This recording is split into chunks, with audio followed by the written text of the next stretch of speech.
Bonjour, aujourd'hui je vous parle d'une plante qui s'appelle le romarin, précisément le Rosmarinus officinalis. C'est un tonique efficace qui stimule la mémoire, tonifie le cœur et le foie, mais elle a aussi encore beaucoup de vertus. Écoutez bien ce qui suit ensuite.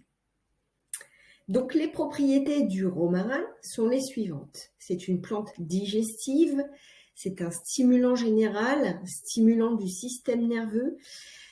Elle est antispasmodique, antioxydant, antitumorale, anti-inflammatoire, antivirale, antiseptique, antalgique, diurétique et elle est hypocholestérolémiante.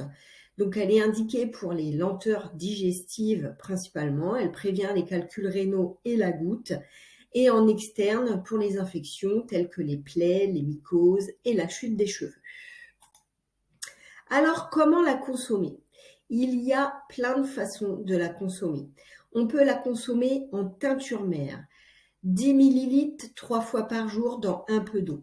En infusion, 2 g de feuilles sèches dans 150 ml d'eau, bouillante bien sûr, à infuser 10 minutes. On filtre et on boit 2 à 3 tasses par jour. En gémothérapie, 5 à 15 gouttes par jour ou une ou deux prises dans un peu d'eau en dehors des repas. Et en huile essentielle, on a 2 gouttes de romarin à verbenone. Attention de bien prendre le bon, du romarin à verbenone sur un comprimé neutre le matin pendant 5 jours. Et aussi, on a l'hydrolat qui est beaucoup plus léger et qu'on va pouvoir utiliser en externe sur les zones sensibles plusieurs fois par jour. Alors, les contre-indications et précautions d'emploi sont diverses et variées, comme toute plante.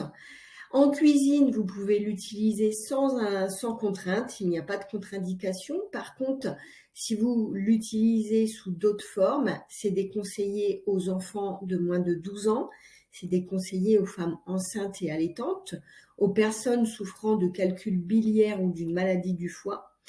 C'est déconseillé en cas d'épilepsie, en cas d'hypothyroïdie. Il faut limiter la consommation.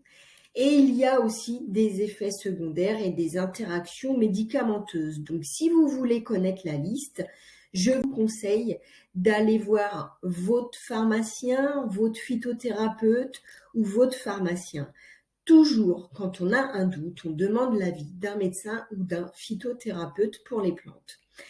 Attention aux associations d'autres plantes, d'autres compléments alimentaires ou médicaments.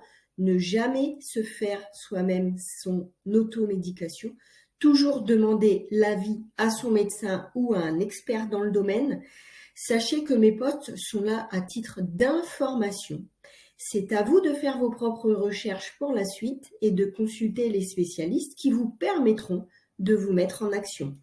Alors, merci à tous de votre écoute. Je vous invite à partager vos expériences avec le romarin en commentaire. Partagez, aimez, enregistrez ce post qui est à écouter autant de fois que vous désirez. Je vous souhaite à tous une très très belle journée et à très bientôt pour une prochaine vidéo. Merci.